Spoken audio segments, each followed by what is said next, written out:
Welcome to the Man Up, Man Down podcast, presented by Volker Beluda and David Pawsey. We discuss the pressures and challenges faced by men approaching middle age that we're often too embarrassed to speak about with our friends. You can find us online at www.manupdown.com. Enjoy the show and don't forget to subscribe and leave us a review.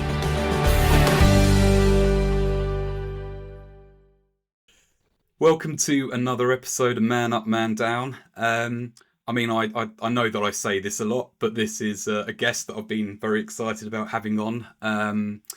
We met Neil Smith at the Newman event that we were kindly invited to on Men's Health. So who is Neil Smith? Well, Neil was formerly one of Britain's most successful TV executives, running companies that made shows such as The Apprentice, Grand Designs and The Undateables. But Neil then changed his life to follow his passion and build Mettle. Mettle is a mental fitness app co-founded with adventurer Bear Grylls and Dr. Alex George, who's the UK government's mental health ambassador. And at this time of crisis, Mettle is revolutionising men's mental health by giving them the permission and tools they need to be happier, healthier and more successful for the good of all. And I have to say, Neil, I love that last sentence, and I think that hits it on the head that we have gone through, a crisis, but to start on a really cheerful note, sort of at the time of recording, the latest suicide figures have been released and extremely high. And the category of men 45 to 64, saw the biggest increase. I think, as you said, there is a men's mental health crisis going on, and how did you? You've sort of talked about it being your passion, something else we've often talked about on the podcast is being an incredibly successful career, but then you think, actually, is this what I want to be doing? So if you could tell us about that journey. Sure. Well, it's a lot to unpack there. So I did have an incredibly successful career, and now I don't. Now I'm a tech entrepreneur, which is quite funny. So I used to be a wealthy, comfortable TV producer. Now I'm an impoverished tech entrepreneur. I said, my midlife crisis is, funnily enough, I was in a position to have a proper midlife crisis whereby I put a deposit down on a Porsche 911 from the year of my birth. And luckily couldn't find a garage for it in London, where I live in London. And so it's taken me a bit longer to kind of complete on the payment. And then I realized, no, actually, I've got to take this money and put it into this business and build this app, Mettle, Mettle. So it's Mettle as in, a person's ability to kind of be resilient and to kind of overcome obstacles. And so actually my midlife crisis sort of paid for the app, or a little bit of it anyway. But so basically, sorry, Marco, go on. Yeah, you didn't sell the Porsche, did you? Yeah, I didn't buy it. Oh, you didn't buy it? Basically, I didn't. I had to put it into this. So one day, hopefully, I'll get it back. It was a beautiful one, 911E, 1972, beautiful dark blue. It was amazing, fully restored. It was my gift to myself for all those years of hard work. And then I just, that's a midlife crisis, not buying it. Do you know what I mean? Yeah. See, I bought the sports car. I only kept it for a year. I went British, obviously, I understand, as a Brit you go German, but I went for the Jack. Did you? Okay. Which one? For the XK9. Great. I must say, I do actually have a BMW M3 as well. Okay, there we go. 46, which is the last. So it's not like I've still got something to drive. Fair enough. But I still have a Skoda, so that's all right as well. Yeah. I've got a Skoda. Family car's a Skoda. Cars. I'm obsessed by cars. I always think that if tech doesn't work out, I'd love to be a classic car trader. That would be my dream. That would be my dream job. But so what job was I doing? Well, I kind of, more by luck than default, than design rather, worked my way up the slippery slope of television. I'm a creative by trade. I kind of produce, create shows, and ended up kind of running the companies that I made the shows for. And in the end, I kind of ended up, pretty senior, running one of the biggest TV production companies in the world, I guess, or one of the biggest labels in the world, like top 3 factual entertainment producer in the UK, and it was great, but existentially, I was kind of, bored. I think I got what was called, which second mountain syndrome. Have you come across that on the podcast before? Not on the podcast, but I think I've sort of heard of it. It's this idea as men, we think we've got an empire built. I came from a family with, I would say, kind of quite severe money insecurity. I think that's what they call it. Not having a lot of money, and my dad was unemployed for a lot of the time, and my stepdad, and I really felt, and still do feel, a need to kind of protect myself from that. And so I kind of did that classic thing of building my empire, and kind of, what is it, car, marriage, mortgage, etc., and ended up, as I say, more by luck than design, running quite a large company and being very comfortable, and it didn't fulfill me at all. And I realized that I got to the top of this mountain. I'd done all this, empire building, if you like, and then got to the top of the mountain and realized, there's that other mountain over there which I've got to climb, and that's the mountain of meaning, if you like, for want of a less cheesy kind of term, which is purpose, giving something, using my skills to do good in the world. Now, luckily for me, I'd already done a bit of that, because a lot of the shows that I produced and I was very passionate about were shows that kind of took kind of important subject matters and brought them to mainstream areas. So they're kind of taboo busting shows, if you like. So shows, Betty, the company I first ran, we made The Undateables, for example, which is people with disabilities go on dates. If you make a documentary about people with disabilities, only people who are interested in people with disabilities watch it. Doesn't really kind of change the dial. But we made a dating show, biggest genre in the world, runs for 20 seasons, gets remade all over the world, made tens of millions of pounds for the company. But in doing so, changes perceptions of how people with disabilities still want to fall in love, which people didn't know very widely before. It's kind of, so it really helps kind of raise awareness how we're all the same underneath. More recently, I did one with Ed Stafford, who's a survival guy. He does a show called Marooned on Discovery, and he spent 60 days and 60 nights on a desert island with nothing but a camera. And I said, Ed, you're like ex-military, adopted, suffer mental health problems, male, all risk factors for ending up on the streets. Why don't we do your 60 days and nights, but rather than on a desert island, we'll do it on the streets of London, Manchester and Glasgow over a British winter. And so he kind of lived homeless. And so we did it like a survival show, and that by doing that kind of adrenalized form of kind of documentary, if you like, that I think that was Channel 4's biggest new commission for 5 years, and it brought big audience to a homeless problem. And then so here I am, I'm sitting at the top of my mountain thinking, I can't carry on, I'm not fulfilled anymore. And what I really want to do is kind of crack the male mental health space, because like for me it's a really personal thing. I started meditating at the age of 11 because I had a condition of the nervous system called benign intention tremor, which makes me shake. I don't shake visibly anymore. It's a chronic condition, it's incurable. But I was prescribed meditation, and actually for me it completely transformed my life. I got really into breath work as well, which is a quick way to transform your physiological state. In my 20s I had depression, and like a lot of men, I didn't tell anybody about it, and suffered in silence for the best part of a decade. I was high functioning, but on the outside. And I got through that through clinical hypnotism. So those 3 things, which are the things we include in Mettle, breath work, hypnosis, and meditation, are all things that I use on a daily basis. But I saw that my mates didn't want to talk about mental health, even though their mental health was often poor, didn't want to talk about the things that I was using for my mental fitness. And there was that vulnerability, that worry about stigma and stuff. And I saw, as you said, David, that on a mass scale, we've got like a mental health crisis in men. Yeah, and it really is a crisis. I knew those results were going to come out, and they're going to be worse than even before.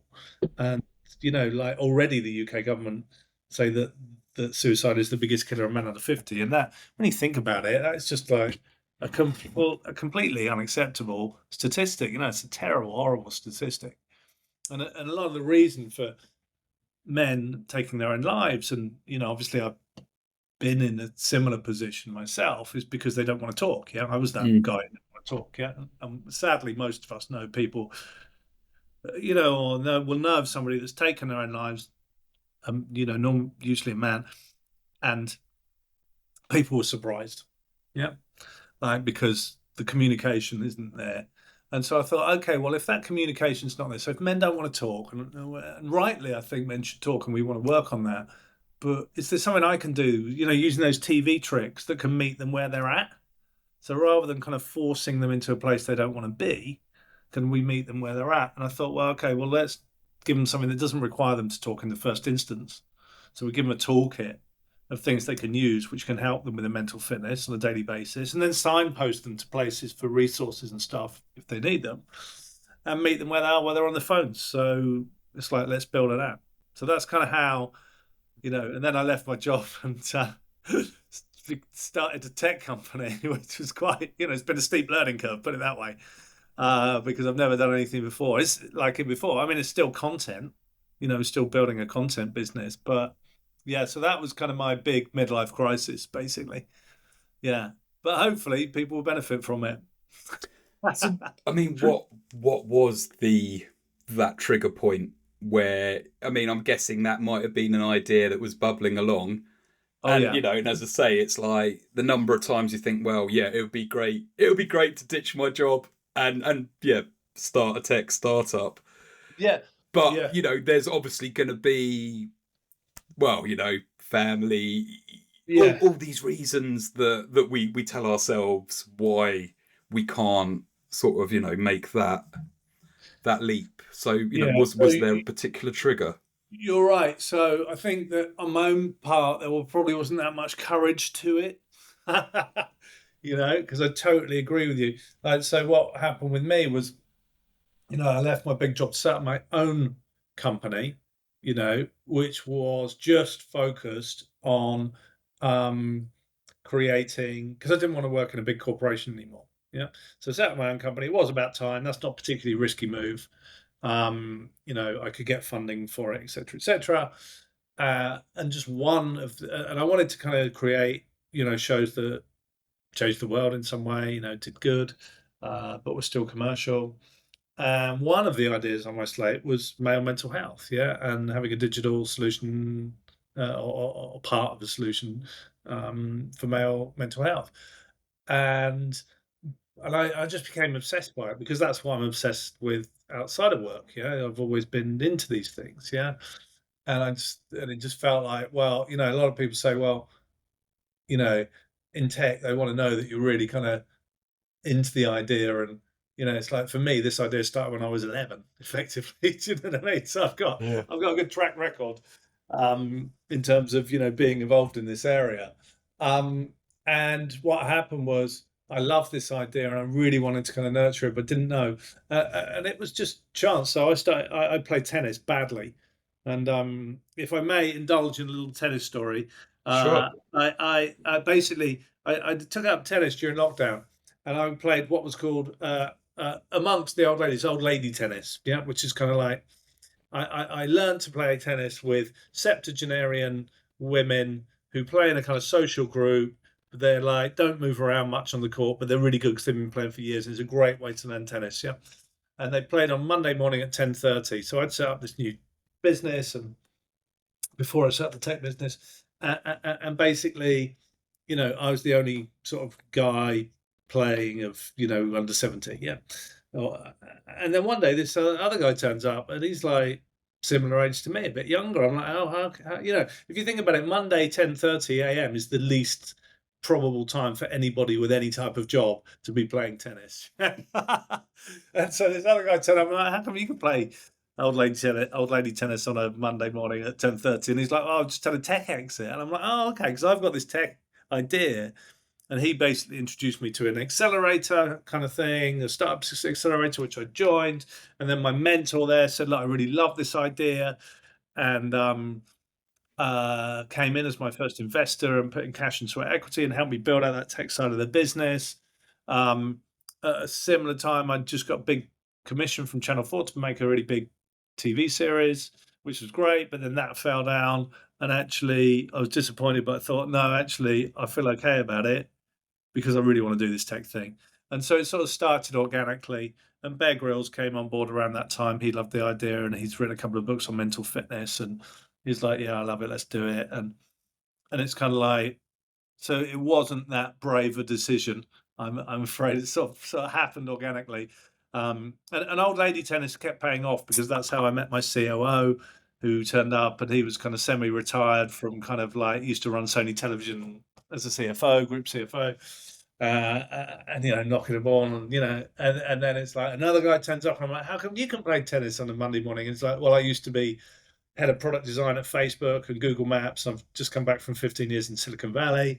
I'm like, oh, great, because I've got this idea, and he's now a product design consultant, and it's just like, so what you're saying is old ladies tennis is the Silicon Valley of the UK.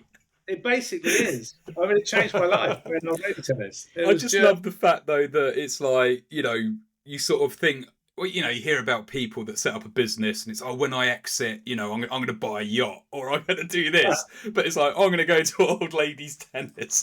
Exactly. And for me, it was the other way around. Of course, I set up the business and had to sell everything and remortgage my house and all the rest of it. Now I'm going to have to walk around here to get my lights back on, you see. Because, see, and this is the sort of thing that we wouldn't have been able to experience before we started with video.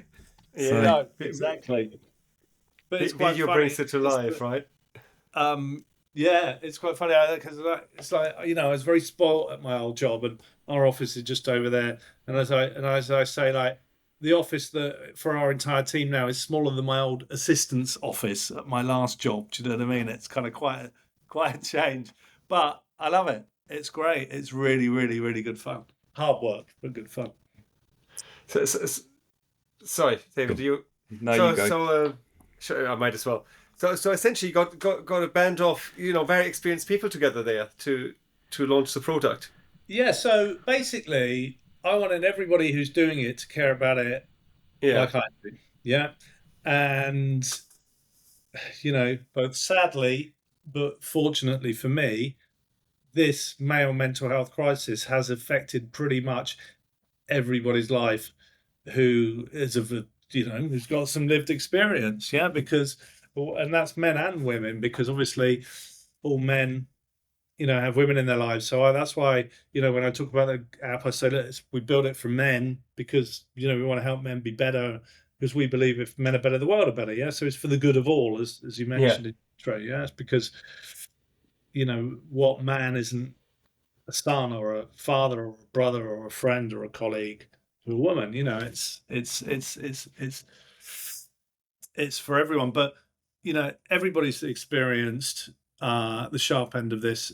And so, our team consists of people who've gone through their own life experiences. We've all been through those difficult times, like our CFO, who had a kind of really difficult time, and that's why he left his work. And, our COO, our head of, brand strategy, was one of the top advertising guys in the country and had a breakdown and was diagnosed with bipolar disorder. And, it's our co-founder, Dr. Alex George, sadly lost his brother to suicide and dedicated his life to raising awareness, and that's how he became the UK government mental health ambassador.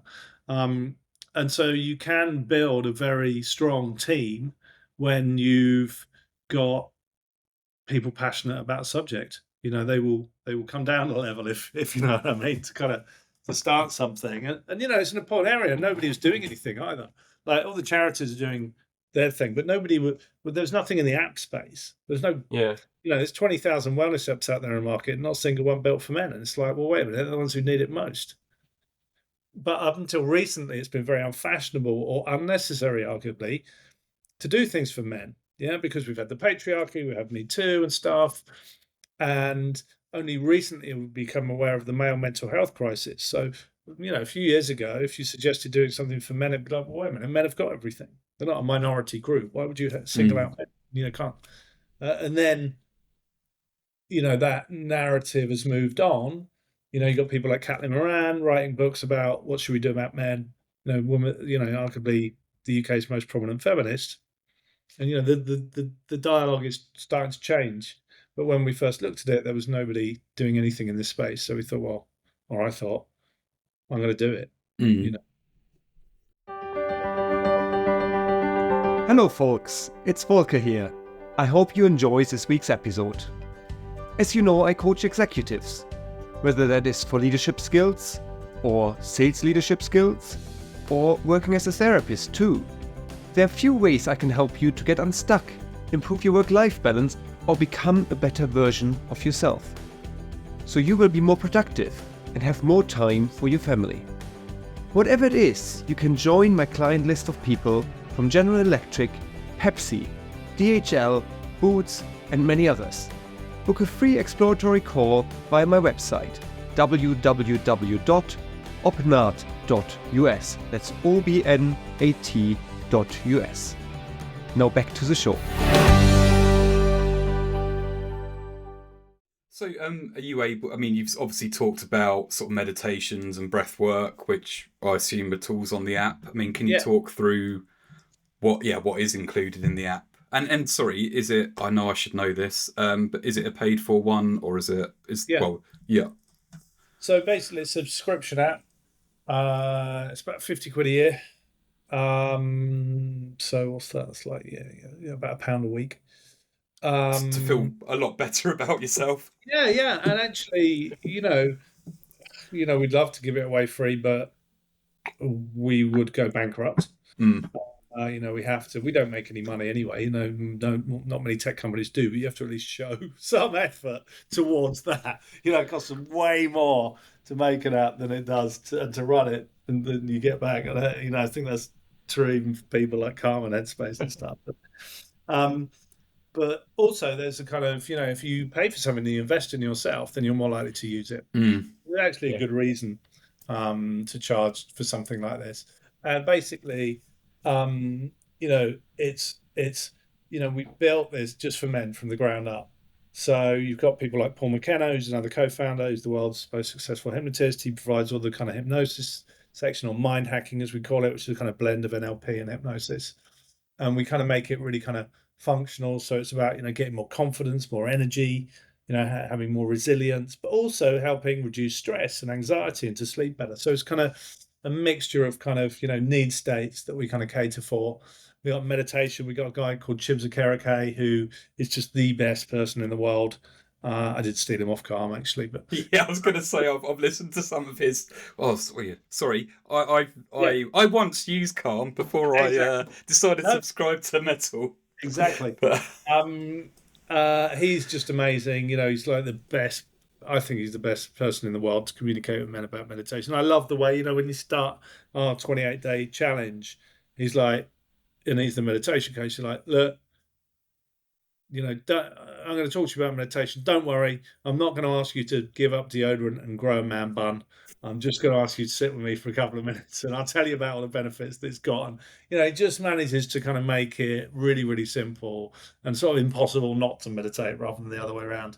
And Jamie Clements, Jamie, he's our breathwork coach. He's had his own life experience. He was a fintech guy who started suffering from anxiety and had to leave his work and discover breathwork, and it changed his life.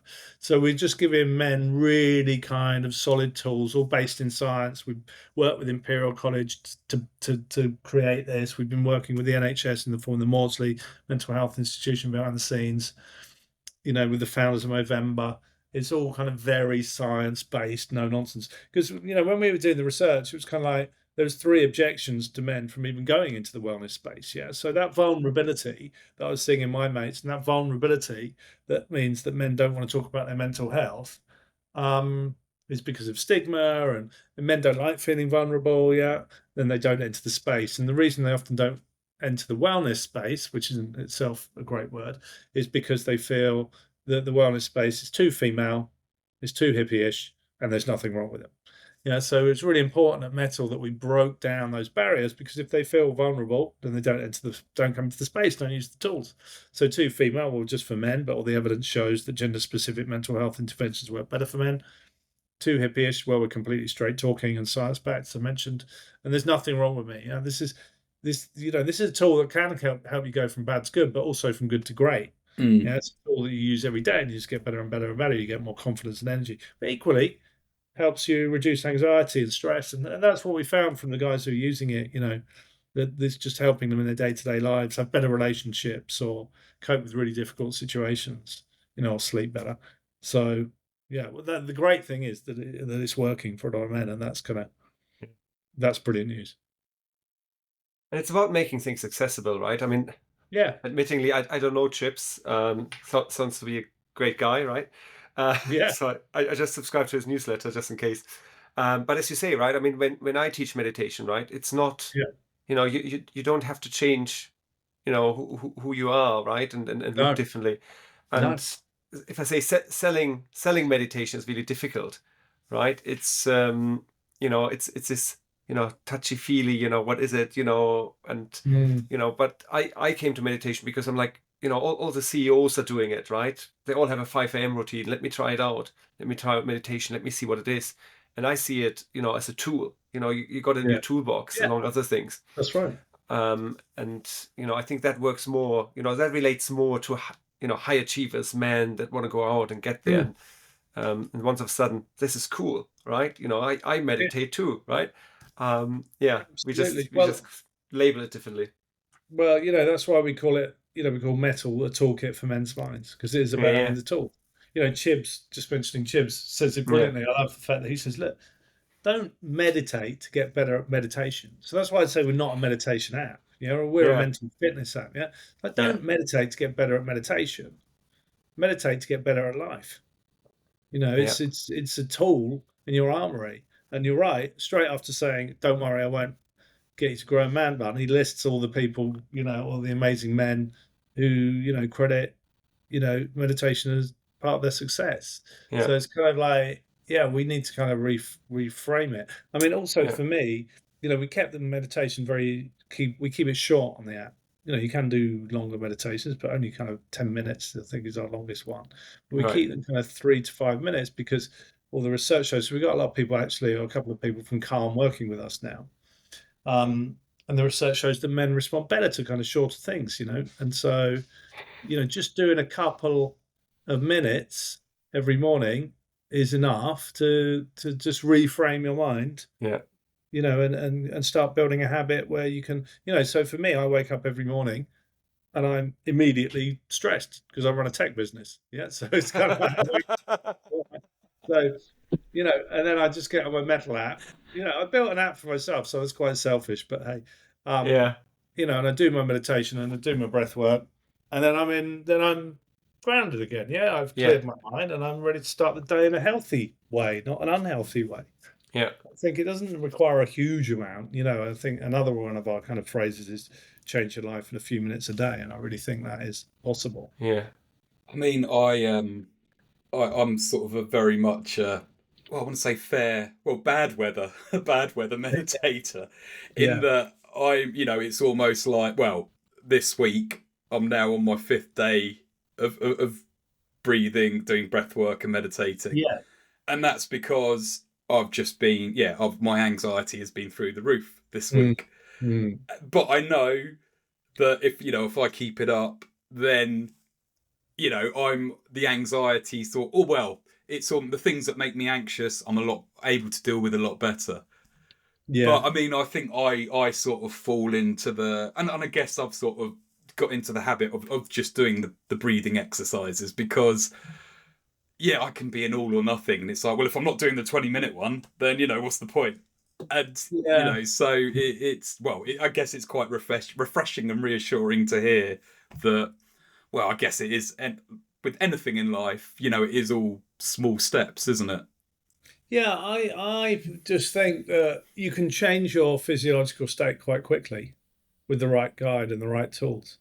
That breath yeah, work is a very quick and effective way of doing that. Obviously, you know, that's kind of, even just, it's like people say, take a deep breath. How long I does that take? It's like, just take a breath. Yeah. So you take a breath. Yeah. And you can just change your state that quickly. Yeah. And that's kind of, we can do that anytime in our lives. Yeah. And so, funnily enough, I gave that very advice. I helped coach like my son's football team. Oh, And great. last season, and you can see that some of them get really frustrated and wound up. And I said to them, I'm like, you'll hear me saying, take deep breaths. I'm not saying it just because, well, it's, well, I said the reason I do it is because it affects your decision making. It's like the more stressed you get, the less you're going to be able to play on the football field. And, and I said the science shows that if you take deep breaths, it calms, the nervous system. Yeah. And you can react to what's going on the pitch a lot better. Absolutely. Look at people taking penalty kicks. Yeah. Yeah. They're just stopping, they're slowing down, they're slowing everything down, they're slowing their breath down, and they're just cutting all the stress out just by those things. So breath work is incredibly effective. And I think actually our meditation tends to lean towards breath work because, a lot of meditation is about focusing on the breath. So that breath is just so powerful. And also, one of the things we say is that, it's not hippie-ish, it's not girly, for want of a better kind of, word. Yeah. Like one of the main techniques we use on their box breathing is well known as being, I think they developed it, but certainly used by the Navy SEALs. Yeah. And it's kind of like, just, of course, but actually the SAS used Paul McKenna's brain training stuff, same as we've got. It's kind of like... Are you allowed to say that? You're not going to get assassinated for revealing an SAS secret, are you? I hope not. Yeah, I hope not. Who knows? Maybe. If you don't see me on the next one. Yeah. But, so if the lights go out again. Yeah, that's right. What's happened. They go out for good, yeah. Actually, our offices are in the old Iranian embassy. Oh, no, they're gone. There you go. There you go. They've come back on, luckily. Yeah. Because someone is moving in the corridor, Neil. Someone is moving in the corridor. Exactly. But so, it's sorry. Go on, Volker. Yeah, I think what you're saying is so true. It's this vulnerability, right? Being vulnerable and not thinking, oh, it's girly to meditate or to do yoga, or breath work, right? And realizing it's a tool to help yourself.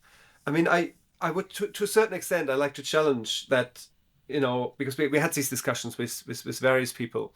Should you get up in the morning and the first thing you do, you grab your phone and you go on an app to meditate, right? Or should you go up and leave your phone to the side? Because as soon as you grab your phone, you might go into, and I'm guilty as charged, right? I'm going on my emails in the morning, going on Slack, etc. And if I say I shouldn't, of course I shouldn't. But when I meditate, I don't need an app for it. But if it helps people to get better, this is the important bit, right? And Well, look, the fact is that most people do get up and just grab their phone. So if they're going to grab their phone, you can use technology for bad or you can use it for good. And our whole idea is to use it for good, and it's kind of like, it's, for most people, doing meditation unguided is also very difficult, and so, we're trying to be an app for every man. We often say we're more bloke than woke, so the woke's already kind of like, will be into the kind of meditation stuff, and most of the blokes, that's not me, and we're trying to convince that audience that it is for you, and as I say, people are on their phones, so give them something on their phones that is useful. So technology is here whether we like it or not. We should just harness it for good rather than let it destroy us. As people are talking about at the moment. Yeah, absolutely. Obviously, meditation has been around for centuries. Yeah, it's been around for a while. Yeah. Millennia, not centuries. Sorry, yeah. Yeah. But I guess in a lot of ways, it's only sort of really become, mainstream's probably not the right word, but more, I guess there's a lot more awareness of it.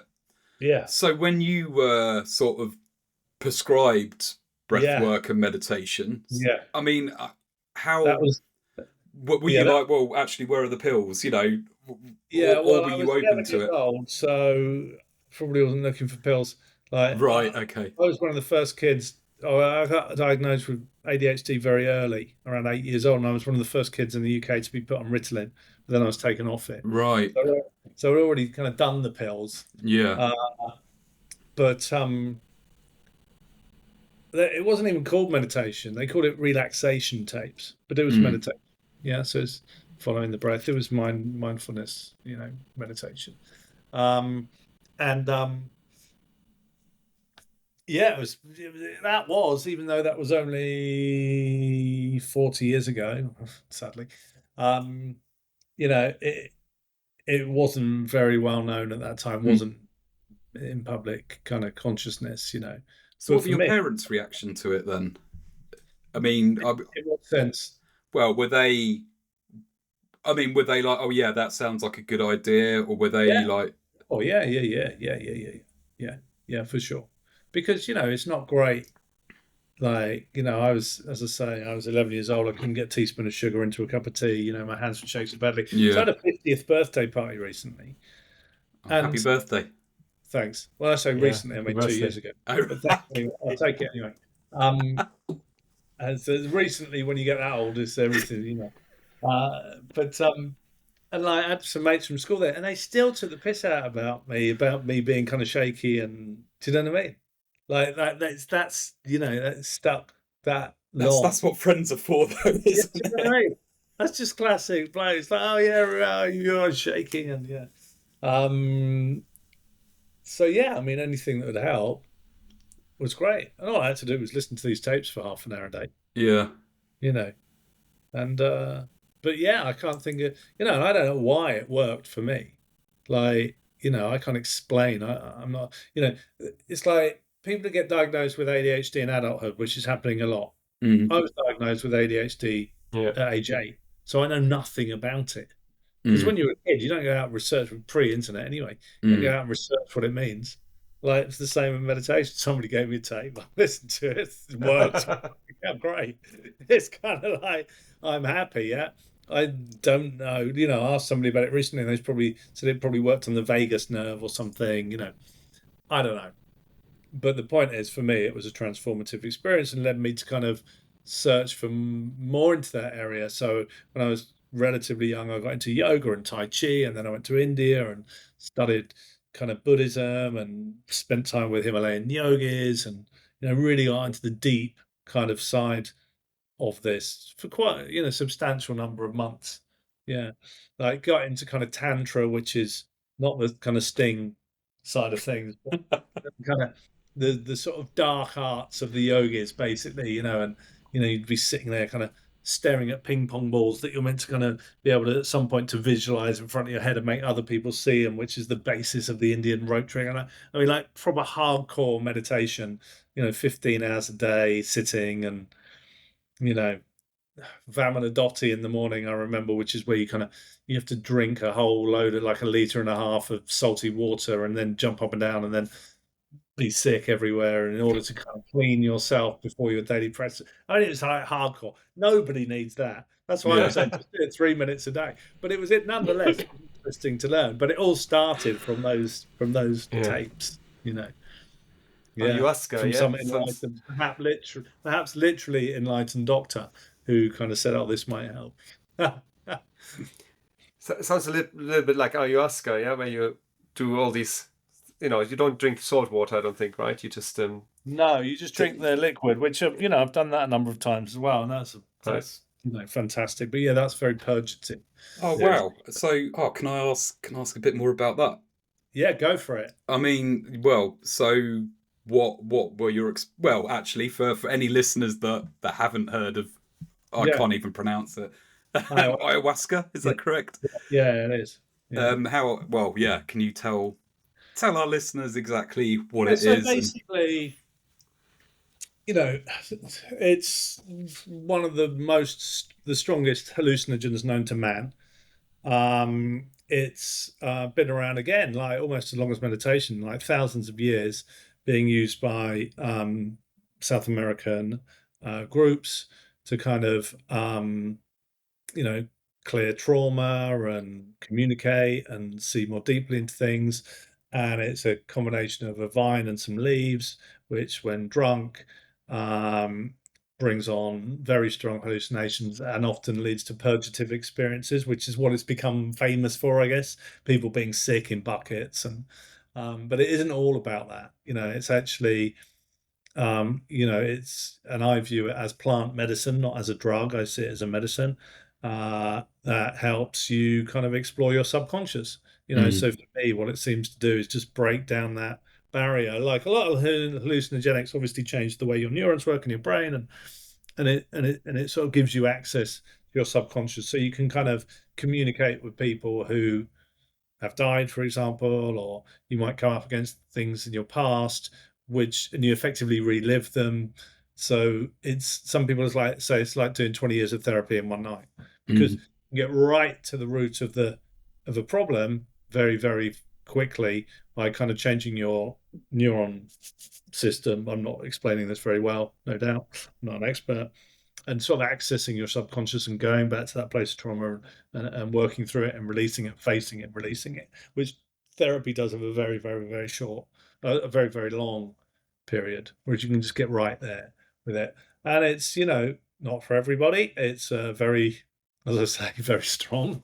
So it's kind of quite a very extreme experience. You can have kind of death and rebirth experiences, which I've had, or complete loss of, a sense of consciousness, not unconsciousness, but losing sense of self, like ego dissolution, and all those kind of things happen. And it's really important that you do it in a very safe environment, so I did it in Costa Rica, where of course it's legal, and I did it in the first licensed medical ayahuasca facility in the world, which has kind of been studied with the University of California, I think it is, kind of study what they're doing there. Yeah, and it's transformative. It gives you helps you clear kind of traumas and clear kind of it helps you move on from things, I think, and get a clear picture of what you want to do with your life quite often. So how many times have you done it? Over 20. Oh, really? Oh, wow. Yeah. Right, because I mean, I've got even more limited knowledge than you. I've sort of heard that you should only do it a few times. I've read the Will Smith book, which is on my fantastically curated library behind me. Oh, right, you read that? Yeah, I've not read that. But yeah, he's famously, he's done it quite a few times. And Andrew Garfield, the actor, I heard an interview with him, and he said he did it, and he said it literally took him sort of, he said it was a constructive experience, but it took him like a couple of years to process it. And wow, yeah. As I say, it's not for everybody. I wouldn't recommend it to anybody. You've got to kind of find it and want to do it. But for me, that was at the end of I only came to it after the end of a lifelong spiritual journey. The app Mettle is not hippie-ish, but perhaps I am a little bit. I know that you only need practical tools, but I've kind of, through my love of all these things, I've worked with different kind of spiritual traditions, and so for me, at quite an advanced level often, and so for me this was a kind of almost natural progression, I suppose. So I responded to it very well, although I had some difficult experiences like everybody, and some of the worst and best experiences of my life. I mean, it got so popular over the last few years. So I interviewed someone who, must have been 4 or 5 years ago on a podcast. She didn't talk about it on the podcast. She talked about it, offline, because she didn't want anyone to know.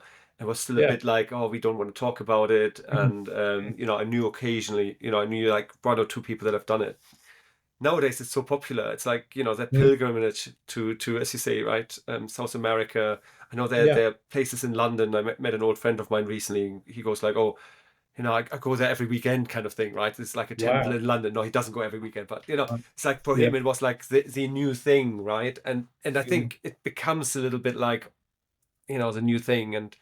But it has been around for years, right? And, it becomes a new Burning Man a little bit, I think. But Burning Man is, I think, out of fashion now. Everyone does ayahuasca.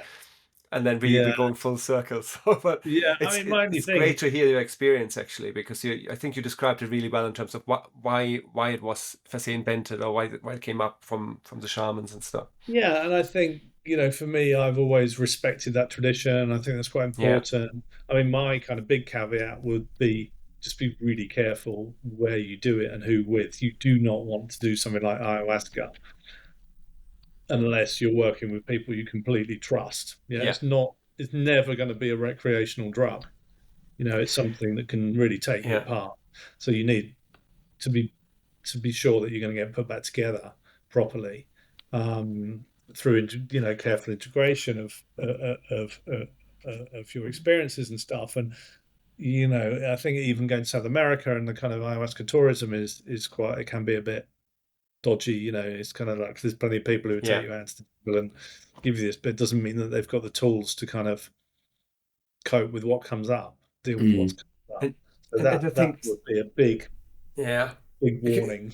I think, and before I let David wrap up, I think there's a challenge is, and that's what I see a little bit. I mean, I've been listening to Tim Ferriss for 20 years, and he talks about his psychedelics and everything. And I'm a qualified hypnotherapist, and I have lots of people in my course going like, "Oh, if you just take these mushrooms, and the experience is so much better." And I'm very cautious. I took, if I say undeliberately, I took mushrooms at uni. That someone put it into buck fast. A complete different story, right? Fast. I know, and it makes you fuck fast, right? But it also brewed by. Sorry, can I just say that Buckfast has got my favourite label of all time, which says Buckfast tonic wine, and then in brackets, the name tonic wine does not imply health-giving properties, which I think is like the best disclaimer and most truthful of all time. Anyway, sorry. Yeah, no. Buckfast. So people put mushrooms in there, and I didn't know I had mushrooms in there, and I just started hallucinating, which was great. Don't get me wrong. But because I didn't know it, I couldn't enjoy it, and I was sick the next day. So I'm very cautious, if I say, with mushrooms. And what I'm afraid of is that these traditions are just kind of used as a label, and people just, mushrooms. And, I always, say caution. Besides, of course, it's illegal and everything else. Absolutely. But, absolutely. Don't try this at home, kids. Health warning, right? But if it's done properly in the right environment by the right trained people, I think it can be fantastic. Still have to convince my wife. Right, yeah, and obviously there's a huge amount of work in psilocybin, in mushroom.